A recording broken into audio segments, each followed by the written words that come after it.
দেড় মাস ধরে ভূতনির ৩টি অঞ্চলে জলবন্দী প্রায় ১ লক্ষ মানুষ।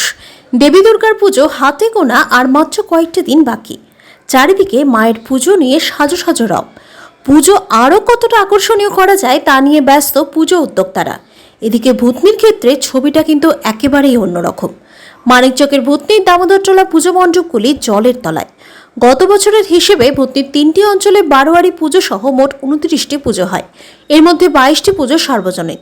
পুজো নিয়ে মেতে থাকে ভূতনিবাসী, কিন্তু এইবারে কিভাবে পুজো হবে আর পুজোই বা কোথায় হবে এই নিয়ে চিন্তিত সকলেই। ভূতনির ৩টি অঞ্চলে মা দুর্গার স্থায়ী মন্দির মোট 10টি। বাকি পুজো হয় অস্থায়ী পুজো মণ্ডপ তৈরি করে। কিন্তু বন্যার জল ইতিমধ্যেই চারিদিকে জলমগ্ন হতে শুরু করেছে। আর কয়েকটি দিন পরেই দুর্গাপুজো।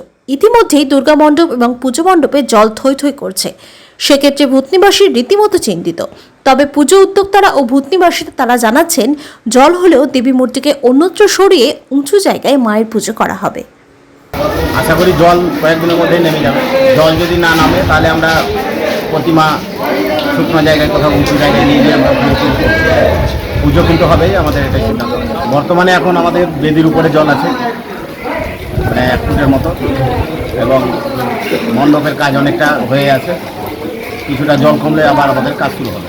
আমাদের মোটামুটি প্রথম বন্যার জল পার হওয়ার পরেই কাজ আমাদের শুরু হয়েছিল।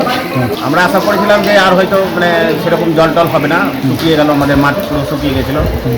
দ্বিতীয়বার আমরা মানে বন্যার আশা করেছিলাম না, আমরা আশা করেছিলাম হয়তো জল হলে খানিকটা হবে, কিন্তু সেই প্রথমবারের চাইতেও এবারে আমাদের জলের পরিমাণ আরও বেশি উঁচু হয়েছে, এবং তার জন্য সমস্ত জায়গায় প্লাবন হয়ে গেছে। মণ্ডপের উপরেও এখন জল উঠেছে।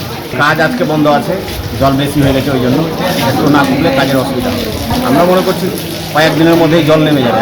যদি না হয় তাহলে উঁচু জায়গায় প্রতিমা আমরা কয়েকদিনের মধ্যেই, যদি পরিস্থিতি দেখি যে জল কমছে না, তাহলে আমরা 2-1 দিন ওয়েট করার পরে আমরা প্রতিমার কাজ উঁচু জায়গায় শুরু করব। আমাদের আনন্দপুর অঞ্চলে সরকারিভাবে 7টি পূজা হয়, এবং আমাদের এই পুজো কমিটির নাম হচ্ছে আমতলা মন্দির সামরিক দুর্গা উৎসব কমিটি।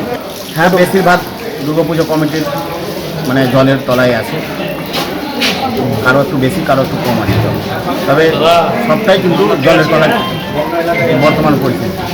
আমাদের এখানে তো অনেক অবস্থা খারাপ, আমাদের খুবই অসুবিধা। বাড়ি ঘরে জল ঢুকে গেছে, খাওয়া দাওয়া সব কিছুরই অসুবিধা।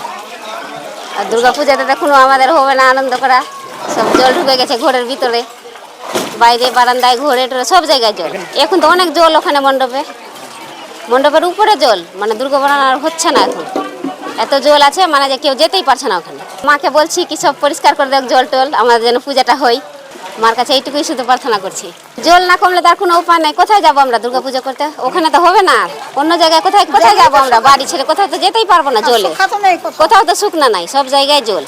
সব সময় তো জলেই হাঁটতে হয়, জল ছাড়া আমাদের কোনো উপায় নাই। ওখানে জলেই হবে। কিভাবে হবে ওখানে? ওখানেই মণ্ডপে পুজো হবে, জলেই ওখানে পুজো হবে। হ্যাঁ, পুষ্পাঞ্জলি দেওয়া হবে আর কি, পুজো করবে। পুজো তো বন্ধ দেওয়া যাবে না, পুজো তো হবে।